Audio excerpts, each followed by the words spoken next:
India has walked the talk. On 16th of November 2022, when Prime Minister Narendra Modi accepted the ceremonial gavel from Indonesian President Joko Widodo at the handover event during the conclusion of the G20 summit in Bali, he had spelt out what his mantra or the vision for India's G20 presidency will be. Inclusive, ambitious, decisive, and action-oriented. These were the 4 words. Today, 10 months, he has shown that in the most challenging times, India can achieve what it set out for. A Delhi declaration of leaders which many dismissed, many thought it was improbable, perhaps impossible, even unachievable. How can India, an ambitious emerging nation, achieve what top world economies could not? How can India get China, Russia, Australia, the US, the UK, the European Union all on the same page in the times of a war? Well, India did. A declaration with complete consensus which the Prime Minister announced himself. 100% consensus has been achieved on all developmental and geopolitical issues.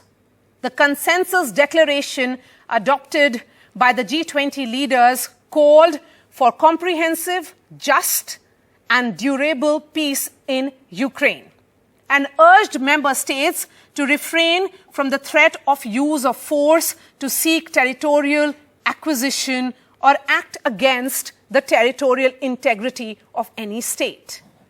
India's G20 presidency is the culmination of a year of milestones.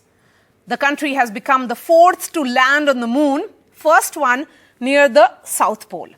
It has surpassed China as the world's most populous country and has overtaken the UK as the world's 5th largest economy. And now, and today, in fact, a big diplomatic success.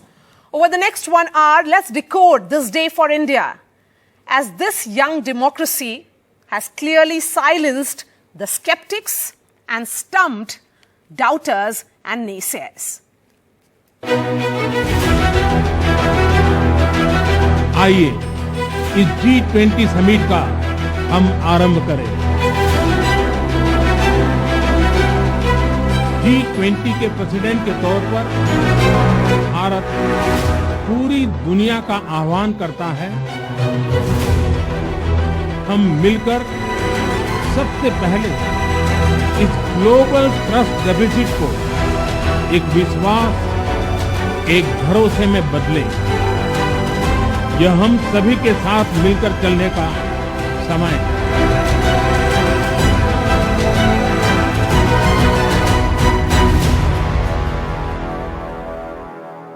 हमारी teams के hard work से और आप सभी के सहयोग से नई Delhi G20 leaders summit declaration पर सहमति बनी है।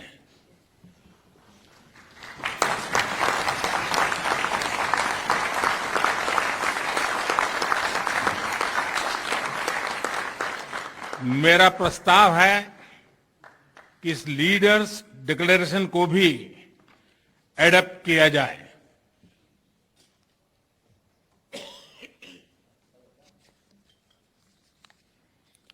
मैं इस डिक्लेरेशन को एडॉप्ट करने की घोषणा करता हूं।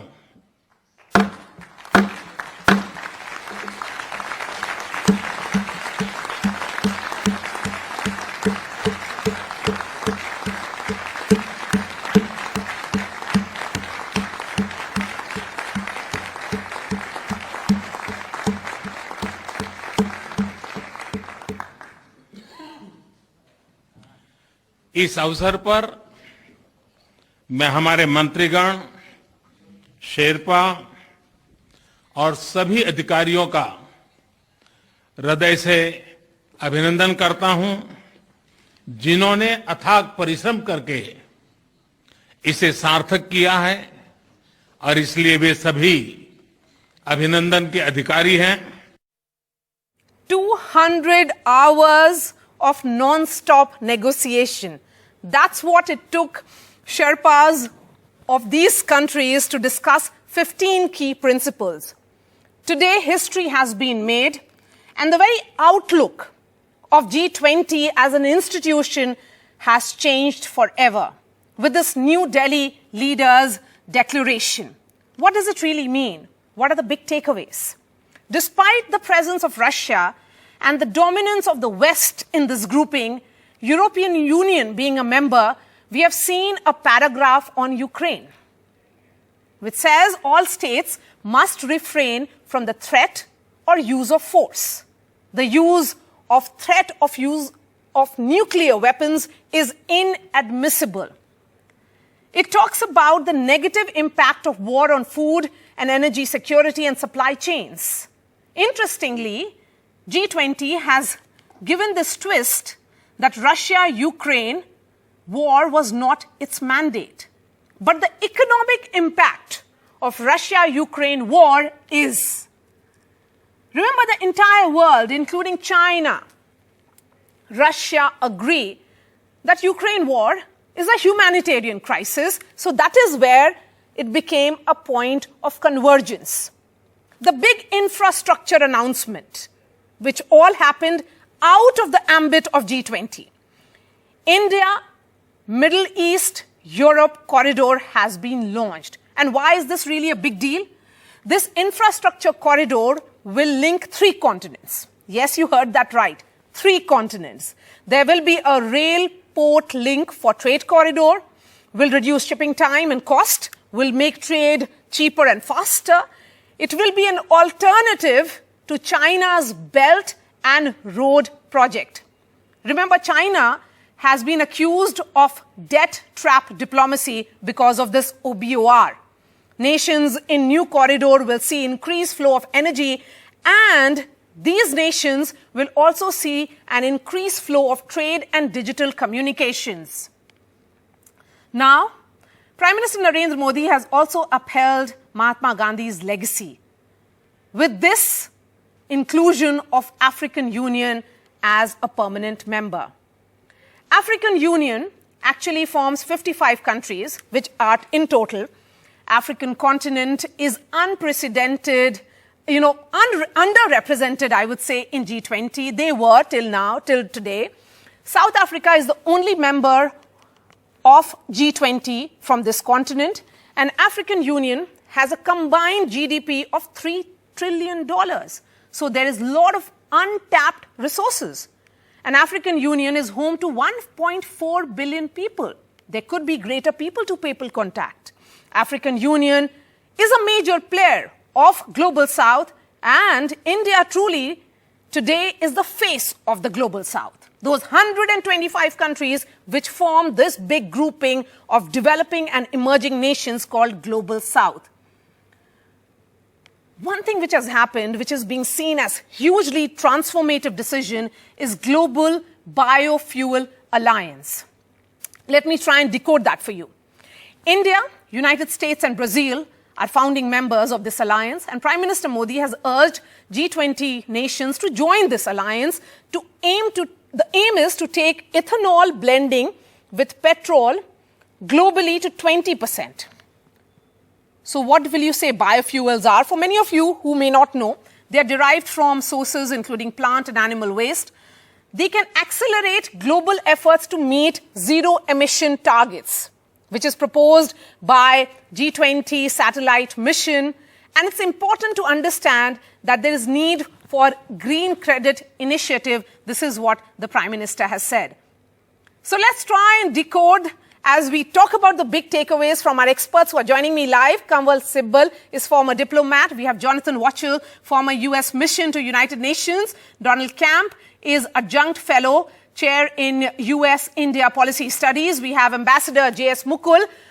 He is former ambassador to Oman and Netherlands, but he's also someone who has seen these Sherpa-level negotiations at Sus Sherpa, who was involved with 6 G20 summits. Also on the show is Rahul Chabra, former secretary of MEA, We'll be joined by Arvind Panagriya shortly for an exclusive conversation. Remember, he is one of those who predicted that Prime Minister Narendra Modi will use his personal, connect that he has with world leaders to pull through what has come today. Kanwal Sibal, starting with you, sir. 100% consensus which India managed, even on the issue of Ukraine. West was not ready to step back in terms of language. How difficult it was to achieve this? I think it was big success of Indian diplomacy to have achieved this feat. Frankly, I also did not expect a leadership declaration to necessarily emerge because of the deep differences between the West on the one hand and Russia and China on the other, to the point that Russia was not willing to accept even the Bali language. And on the other hand, the West, until the last moment, has been saying that they will not step back from what they wanted in terms of language, criticizing, condemning Russia for the Ukraine conflict. Now, I think a lot of effort has gone into this. Russia has emerged, to my mind, very successful diplomatically because Russia itself is not mentioned by name in the paragraphs on Ukraine. And there's no condemnation at all of Russia. There are general principles that have been enunciated about respect for sovereignty and that countries should not try and through aggression take control over the territory of a foreign country. There are humanitarian issues that have been mentioned, as also the consequences of the Ukraine conflict with regard to disruption of supply chains, food, fertilizer, energy prices and all that. But there is no condemnation, which is very important. The second thing I want to say is that on the US side, on the Western side, there has been certainly a much more constructive approach. They could have stuck to their position, insisted that the language they wanted should be included, but they have stepped back for two reasons. One, they don't want the G20 platform to break up, because that will be inevitably the result of this, because the G20 would have lost its relevance if at the leadership they could not go beyond their much narrower concerns with regard to the Ukraine conflict and in fact do not want to actually arrive at a consensus on all the larger questions that confront the international community, which are far more serious in nature than what is happening in Ukraine. So I think they wanted to save the G20 platform. I think indirectly, whether this was intentionally done or not done, they have also strengthened Prime Minister Modi's diplomatic and political position by giving him this success at this point in time, because it would have naturally hit at India's prestige and the Prime Minister's own prestige if we had not succeeded in issuing a joint statement. And the third is that they have been conscious that the BRICS is emerging as a countervailing force. It has been expanded and it will be expanded more next year, and no Western country is present. In the G20, there is G7 and other Western countries plus developing countries, the important emerging economies. So it's a joint platform on which a consensus can be built between the West and the rest. But in the BRICS, there is only the rest. There is no West. So they don't want to lose ground internationally to BRICS, and therefore they want to keep the G20 alive. And hence, I think they have decided to make this concession and accept a language which does not condemn Russia at all. Now, how the media and commentators in the West will react to this, I have a feeling they'll criticize what has happened. They will say that the West has made concessions. They have let Russia go scot-free. That is the victory for Russian diplomacy. Okay. I'm going to, in fact, take that question to Jonathan. Jonathan, West dismissed India's capacity as a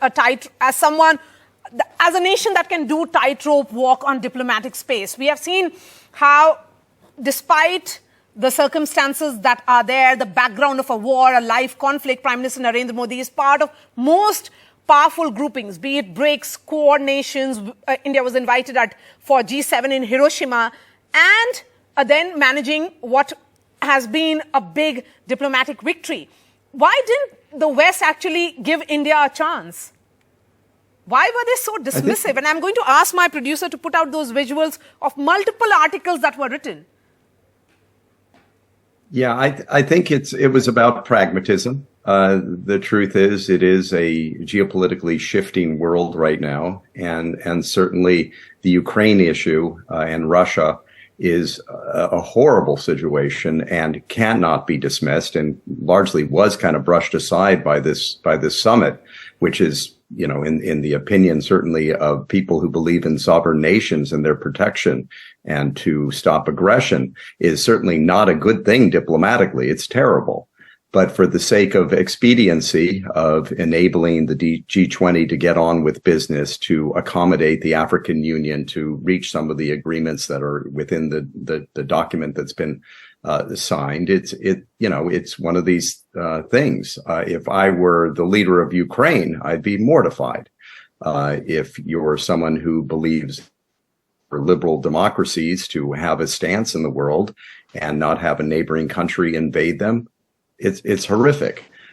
So, you know, it's, you know, for the greater good, I suppose this is something that we look at, and we may look back on history and regret amongst nations that believe in sovereignty and a world order that dismissing the Ukraine conflict, sacrificing that conflict for the sake of a wider range of issues that are trying to be accomplished may have been a bad idea.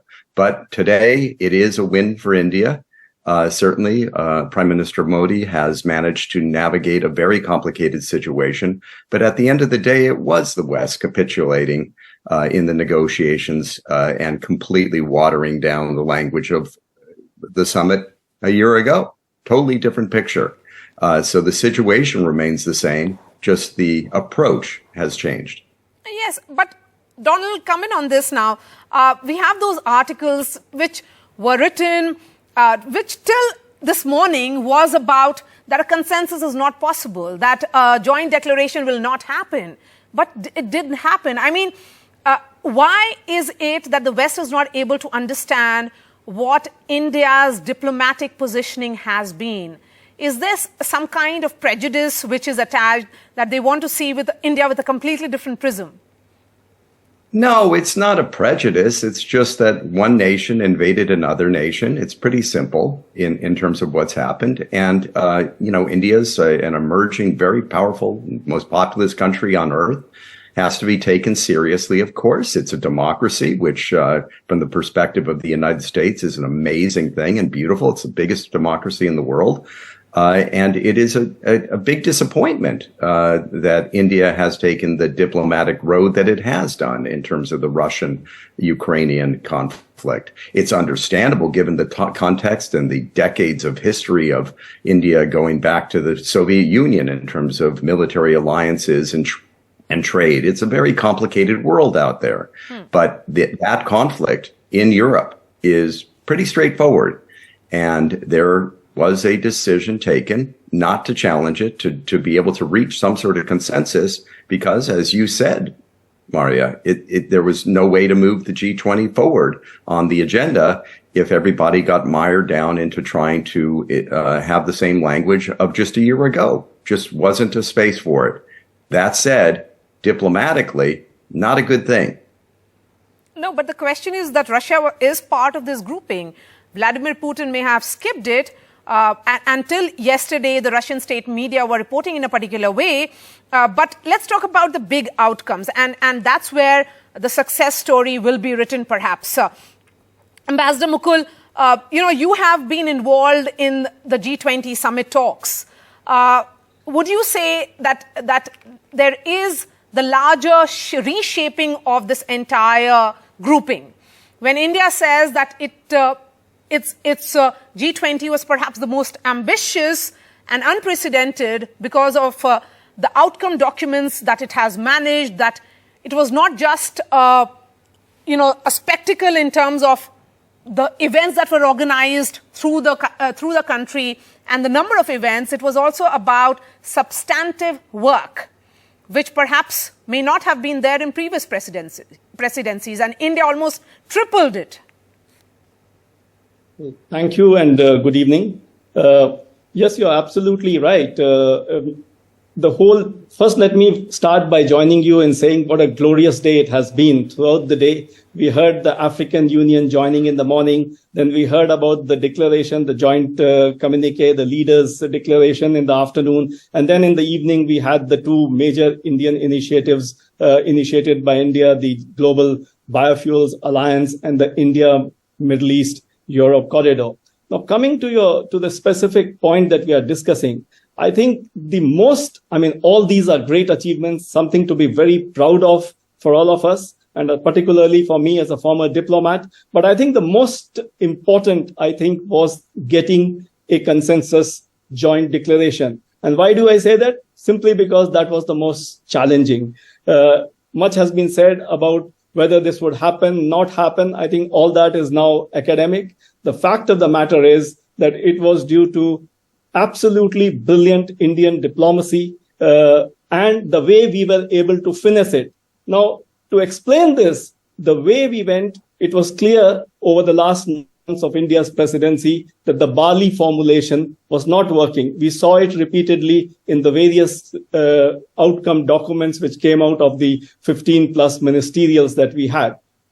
So the only option was to look at a compromise or a consensus language. Now, the way we finished it, I think goes back, and to answer your question, it goes back to the very beginning when we got the G20 at the summit level in 2008. And in 2009, it was mandated to be the premier forum for international economic cooperation. I emphasize economic cooperation. And that is what the geopolitical paragraphs in the declaration say. They clearly mention that geopolitical issues and security issues do not belong to this international economic cooperation. It's not here. They don't belong here. But it then goes on to say that these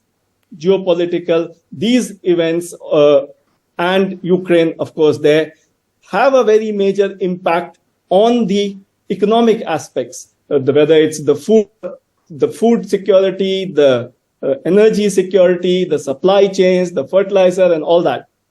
And therefore, from there on, it goes on to mandate by recalling the United Nations principles, the previous Bali declaration, and all the resolutions and all that, plus says that ends with the famous statement that this should not be an era of war. I think it's brilliant drafting, brilliant diplomacy, and the way we were able to finesse it. I don't see this as a victory or defeat for either of the two protagonists. India, along with some of the other emerging market Sherpas, as we heard, has brought this, has been able to achieve this success. And this is because in a consensus document, compromises have to be made on all sides. Nobody gets everything. And this is a result of a very well-crafted... I'm going to come back to all the guests in just a bit. But we have a special guest joining me on this special broadcast. Arvind Panagria is a professor at Columbia University. He joins me live from New York City. Professor Panagria, I appreciate your time. I remember your tweet yesterday where you said... you can count on Prime Minister Narendra Modi to remove last obstacles and on Indian diplomats to craft a communique on which a consensus will be reached. Indian presidency would eventually be seen as a turning point in the history of G20. You can say, I told you so. Till this morning, many observers, analysts never gave India a chance. What did they miss? Number of things, Marya. First of all, Prime Minister Modi has been engaging with the rest of the world since he became Prime Minister of India. You remember how many trips he had made to the United States even in his very first year. And he went to every possible single country, So he has been building these bridges. He has really put diplomacy and foreign relations on top of his agenda. And of course, he had a fantastic team. So I've observed and actually worked with Prime Minister Modi. For 3 years, I worked with him, and I've observed him for much longer. As also our India Sherpa, Amitabh Kant, was the CEO of the Niti Aayog when I was heading the Niti Aayog. So I know the team, very hardworking, very focused, very persistent, and very flexible also. So I think these are things that you got to know from inside, which is why I was confident that this will happen. Also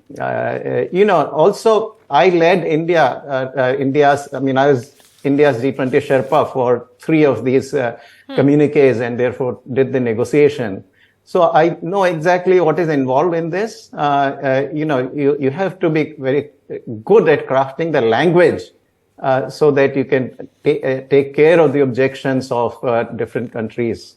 Also, at the end of the day, it doesn't serve any country's purpose to come out of this kind of thing without any kind of document. What is most remarkable, of course, for this particular one is that it is extremely wide-ranging, and yet there are no footnotes, nothing, no separate chairs statement. The communique actually got signed off. So 37 pages of full consensus.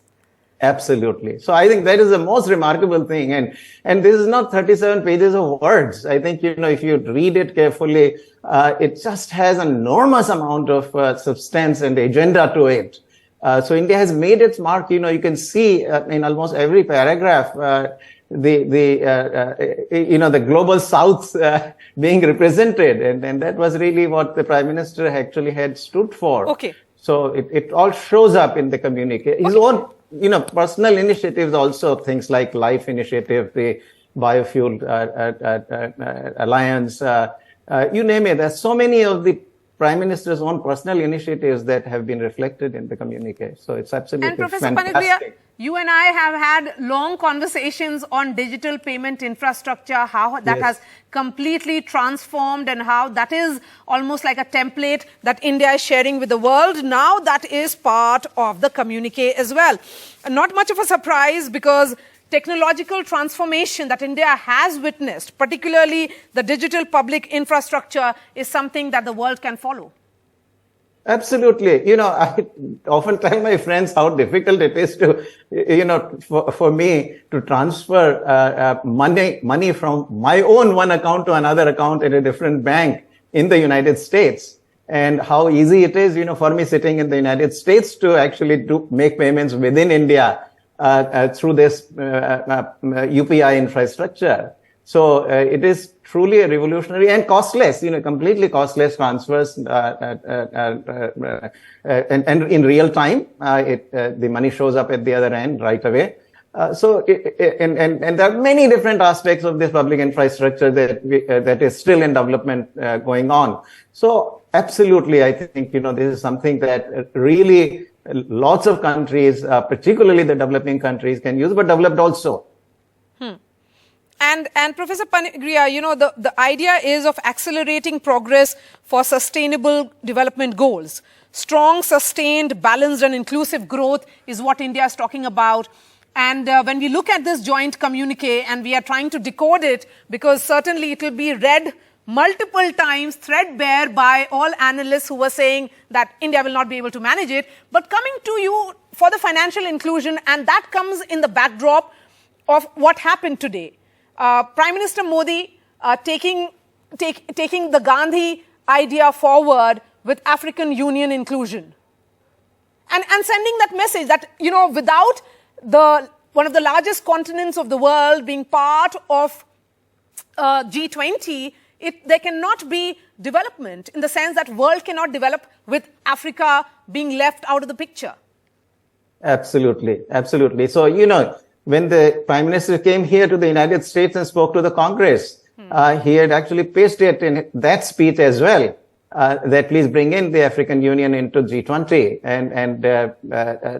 So that is another initiative, and I completely agree that, after all, what is development without Africa?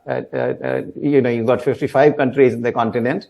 And other than South Africa, they are unrepresented currently. So this was long overdue. In fact, it's a shame that for so long the G20 has been in existence and no other leader has raised that particular issue. Certainly not with the kind of force that Prime Minister Modi did. So absolutely, so I think this is a great win for India. Absolutely great win for India. And how are you looking at this announcement of India, Middle East, European corridor, which is being seen as a historic effort to cooperate on connectivity and infrastructure building between India, UAE, Saudi Arabia, European Union, France, Italy, Germany, and the US? How worried should China be? And how worried should Pakistan be?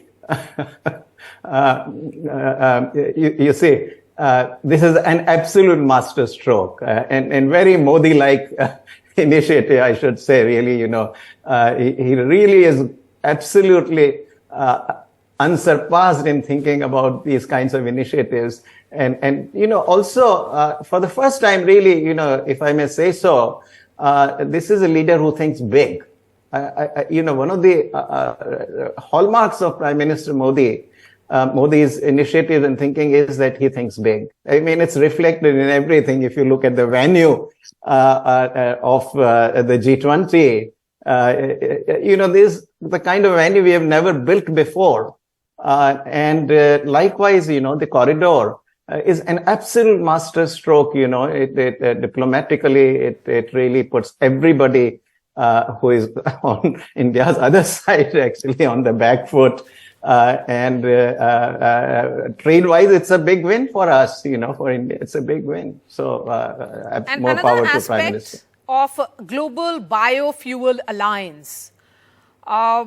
These are some aspects which are not G20 subjects per se, but these are ideas which are being seen as additions defined by India. So while we look at DPI, which is part of the document, you have other aspects which are not part of the larger, but it has to do with India and the Prime Minister's thinking and positioning. This is emerging nation which is saying that this is coming out moment. It is India's moment. It is India taking center stage in the diplomatic space. It's India taking center stage as a force to reckon with.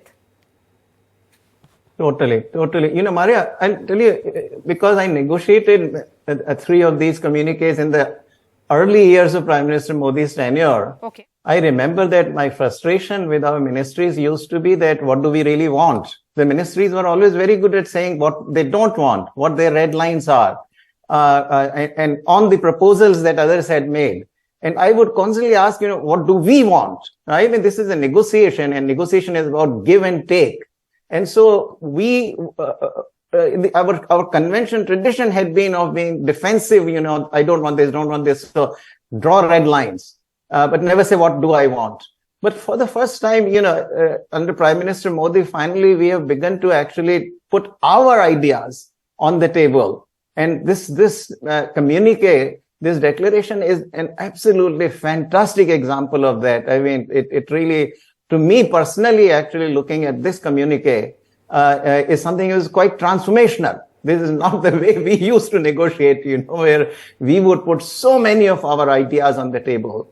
And the Biofuel Alliance, of course, is only one of them. But, even the traditional medicine actually has come out on this agenda. If you see there, there is a line on recognition of traditional medicine, Ayurveda, etc., which is what, another of the things that Prime Minister has encouraged within India. So there is a whole lot of things in this declaration, in this communique, which are India's stamp.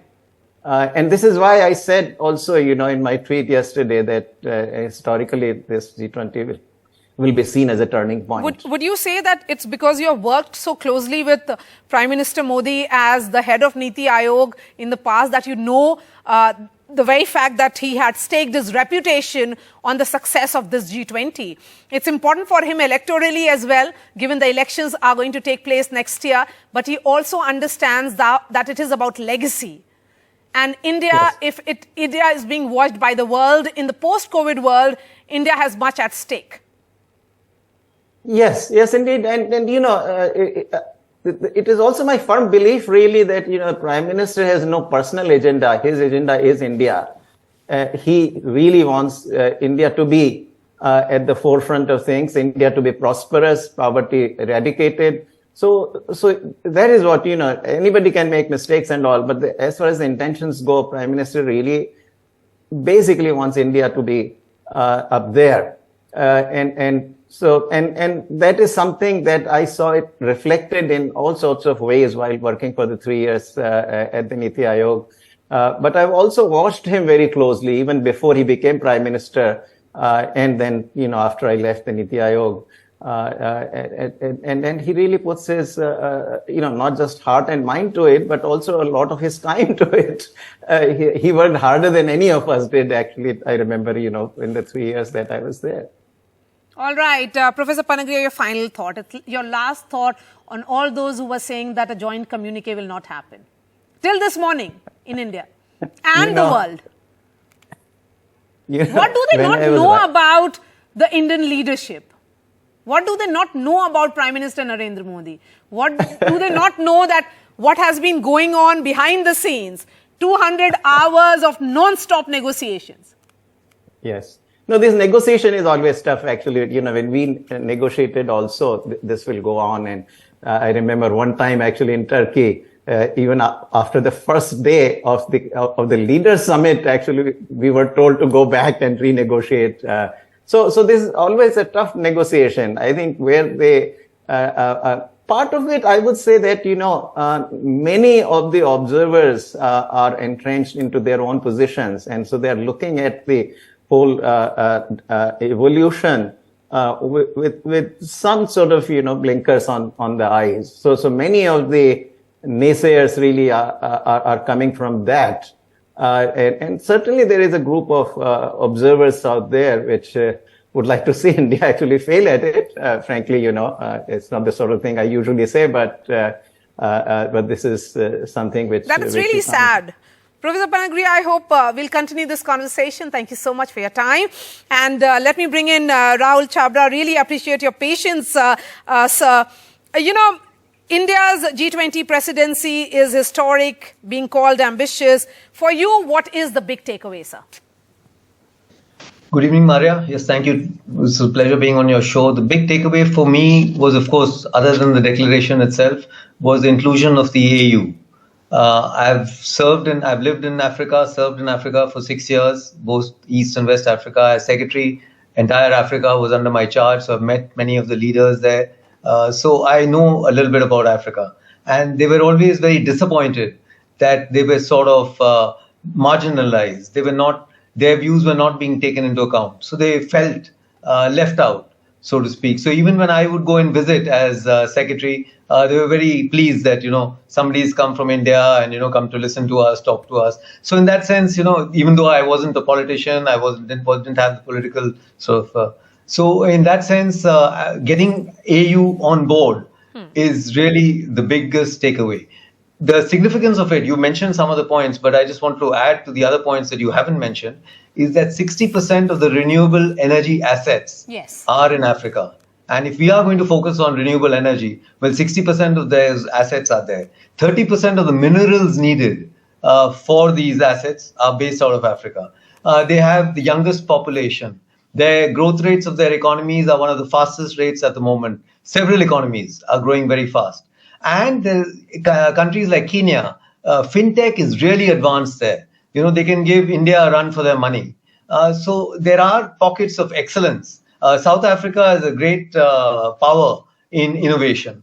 So there are in MSMEs, banking, you know, so there are some sectors where they have strengths and they could move ahead given the right push and the impetus, which has now come with them being included in the G20. They will be sitting on the table, taking decisions, contributing to their the issues that face them, which we were anyway representing as the voice of the global south, but it's different from having them themselves there do the talking. Yes, and let me take that conversation and thought forward with Kamal Sibbal.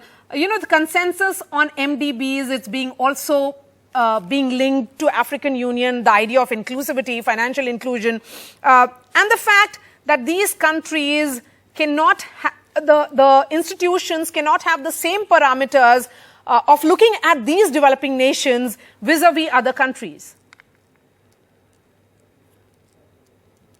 Yeah, but in these matters, the G20 can only agree on general principles and agree on a line of action to be taken. But hardcore decisions, follow-up decisions have to be taken in other platforms. So it's not as if the G20 says something and the matter is closed, then things will happen. Not at all. Whether it is this issue or multilateral development banks, because it will require a lot of negotiation. Or, for example, climate finance and everything else. Because there are specialized forums, UN forums in which these issues are being discussed. And the real negotiations will take place then. What the G20 does is just a broad consensus. Now, as you know, even in the climate finance, it has been agreed for a long time that $100 billion of assistance will be available every year, but we not reached that target. And if they reiterate that in the G20 document, it doesn't mean that it's going to happen, because the reality of on the grounds are quite different, with the global recession, with Europe in recession, with the global economy disrupted, with the efforts now to invest at home, inflation and everything else. Where will the money come from? And a lot of money is being spent on the Ukraine war. So the short point is that we should not simply accept at face value that if a consensus has emerged in the G20, it means that the follow-up will be smooth and rapid. It will take time, there will be difficulties, and a lot of negotiations lie ahead. With regard to the African Union, it's another feather in the cap of Indian diplomacy, because we took the initiative to propose African Union as a permanent member of the G20, and this was part of our consultations with the Global South and what we are assuming as a kind of a leadership of the Global South in terms of putting its agenda on the G20 agenda. And the African Union, the decision on the African Union follows logically from the Indian initiative. Yes, Jonathan, the inclusion of the African Union rightly being welcomed by one and all, but there are these nations who look at these, this continent very differently. Do you think, there is almost, it was seen as some kind of competition between countries to take ownership of this continent. Now, with African Union being included in G20, do you think it's important to have that voice, which was underrepresented, not represented at all? Absolutely. I mean, this is way overdue, and that the fact that South Africa was really the sole representative for all these years, we're now into pretty close to 20 of these G20 gatherings. It's ridiculous. It's a populous continent. If you compare it with India on its own, of course, it rivals in terms of the population, but you've got 1.4 billion people and dozens of countries with all these vast resources. Of course, they should be represented. So it's a very good outcome. In fact, it might be the crowning jewel outcome of this summit in terms of geopolitics and the way the world is going. One of the big positives out of this summit. Okay, Ambassador J.S. Mukul, I'll give you the final word, the crowning jewel of this summit. Milestone moment, many are calling it, lots of adjectives being used. How will you describe the inclusion of the African Union? No, absolutely. A red letter day, a milestone moment, whatever you want to call it. But I think the important thing to note here is that G20 for the last 24 years, since it was established in 1999, at the finance ministers, central bank governors level, and then in 2008 raised to the summit level, had an Africa deficit. This had to be redressed. We redressed it during our presidency. by inviting 3 other African nations, but that would have been just for our presidency. I think the inclusion of African Union as a full member addresses or redresses this Africa deficit on a lasting and sustainable way. It is also important that we did it during our presidency with the theme of one world, one earth, one family, one future. And it also resonates brilliantly with our cross-cutting priority of the global south, because after all, Africa, the 55 countries, constitute a very large bulk of the global south. So I think in all those respects, it is very well timed. And I think this was something waiting to happen. And Okay. I think we did very well. Thank you so much for your thought. Kawal Sibal, Jonathan Watchell, Donald Camp, Ambassador Mukul and Rahul Chabra, thank you so much for sharing your thoughts and perspectives on what has been a very, very special day for India and the world as well, because all eyes were on New Delhi G20 leaders summit, and it has come up with a declaration. Those are the visuals coming in straight from Bharat Mandapam, where President Draupadi Murmu is actually hosting the heads of states for a gala dinner.